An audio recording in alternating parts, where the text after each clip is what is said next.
Now, just in terms of what you mentioned with the tumultuous year and that, what impact will this have on rates and rates increases? We're in a similar situation to, I would say, every other council in the country, whether they were impacted by the cyclone or not. So the cyclone for us is just another layer on top of the very many challenges that local government is facing with regards to cost pressures and trying to manage our rates as best as we can and keep them as low as we can for our ratepayers.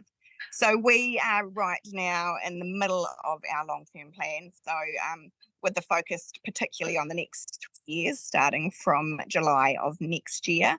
And, I'm not going to sugarcoat it. It doesn't look pretty at this stage. We are anticipating that the increase will be in the double figures. I can't give any more detail than that at the moment, but it certainly won't be under 10%. And we're working as hard as we possibly can to keep that figure as low as possible.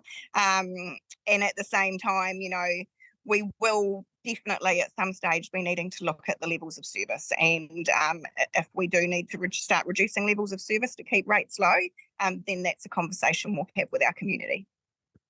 Now, your colleagues, Alex Walker and Craig Little from Central Hawke's Bay and Wairau, have both said that the system of local government in New Zealand is broken and it needs fixing. Would you agree with that?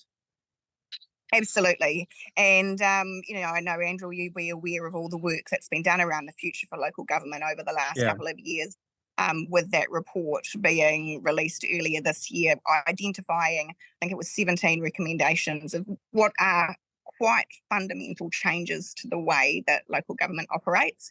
And I think for me personally, with my accounting background, one of the real highlights of that report was around the funding model, and that the funding model we currently have is broken. It is not working. It doesn't work for our communities. It does not work for us as providers to our community, and that is the number one priority for me. We need to take a look at the funding model and find a way to actually make councils more sustainable.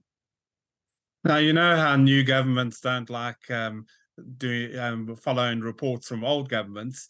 Do you think that this national government will actually look at that report and take some of the recommendations out of it, or what do you see happening? I think the fact that the report was prepared completely independently, and there has definitely been a commitment from the incoming government to look at what changes are required within local government to enable us to be more effective and efficient. I'm hopeful that they won't just decide to scrap the work that's already been done. As a sector, we've been very interested in it. Our, local government New Zealand body has put a lot of time and energy into actually, reviewing that report, and then us coming up with our own sort of consensus-based outcome report based on that. And we're looking forward to having that conversation with the new government and actually ensuring that they do continue, particularly with the things that we've highlighted as a sector that we agree with in the report, that they'll continue to actually engage with us on that.